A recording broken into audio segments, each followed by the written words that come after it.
Back to a new blog. তো আজকে হচ্ছে দ্বিতীয় দিন আমার জন্মদিন চলছে না, আম্বানির বিয়ের সিরিজ চলছে, বোঝা যাচ্ছে না আমি জানি। তো আজকে আমি এরকম, আরে দাঁড়াও আমার কথা বলতে দাও, পুরো তুলে দিই, আমাকে পুরো তুলে দেওয়ার লোকজন আছে। তো চলো আজকে আমরা যাব খেতে, আজকে আমরা খেতেই যাচ্ছি। তো চলো তোমার সাথে রাস্তায় দেখা হচ্ছে। তো এখানে আমি আর আমার বান্ধবী দাঁড়িয়ে রয়েছি টোটোর অপেক্ষা করতে করতে, আর বাকিদেরকে বললাম যে তোরা স্টেশনে চলে যায়। তো এখানে সবাই দাঁড়িয়ে রয়েছে, এর নাম রিয়া, ওর নাম বৃষ্টি, ওর নাম রূপসী। তো যাই হোক, নাম বলে দিলাম, কে কোনটা সেটা তোমরা চিনে নিও। তো আমাদের ট্রেনও চলে আসলো, আর ভিড়ের মধ্যে আমাদেরকে ছবি তুলতেই হবে। তারপর আমরা এই সুন্দর চলমান সিঁড়ি দিয়ে আবার উঠে নিয়ে নিচেও নেমে গেলাম।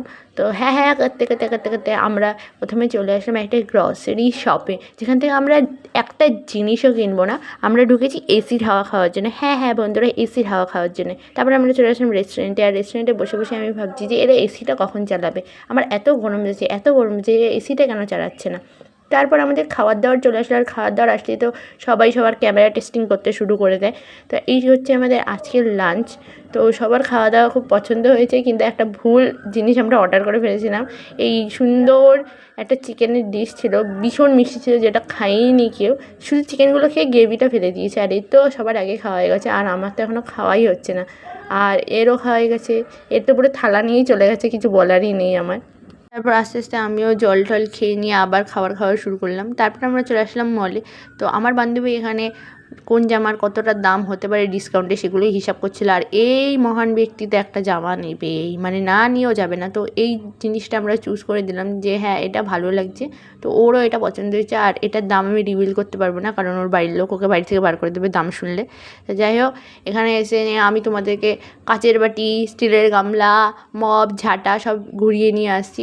এখানে ট্রলি ব্যাগ সবই আছে। মানে আমি মলের সেকেন্ড ফ্লোরে ছিলাম, আমি গ্রাউন্ড ফ্লোর থেকে ওকে জামাটা এনে দিই, ওর পছন্দ হয়। তো যাই হোক, আমি চলে আসলাম আমার মেন উদ্দেশ্যে।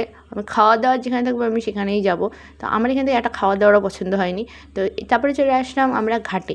তো এটা অনেকেই চেনে, এটা রানীঘাট। তো প্রচুর মানুষের ভিডিওতে এই জায়গাটা দেখেছো তোমরা। তারপরে এখান থেকে আমরা চলে আসলাম স্টেশনে এসেও আমরা কাউতালি মারা শুরু করে দিয়েছি। এই হনুমানটার সাথে নাকি আমার বান্ধবীর ছবি তুলবে, একই রকম দেখতে না, এর জন্যে। তো যাই হোক, ওর সাথে অত বেশি নাটক করে লাভ নেই, আর ও নাটক করতে গেছি আর ওকে আঁচড় দিয়ে দিচ্ছিলো। তো হনুমানগুলো খুব জ্বালাচ্ছিল স্টেশনের চারিদিকে। তারপরে আমাকে এই গোলাপ ফুলগুলো আমার বান্ধবীরাই কিনে দিল। তারপর আমার বান্ধবীদের বাড়িতে গিয়ে ওদের একটু ছাদ বাগানটা ঘুরে নিয়েই আমি নিজের বাড়িতে চলে যেলাম। আর আজকের ব্লগটা এইটুকুই।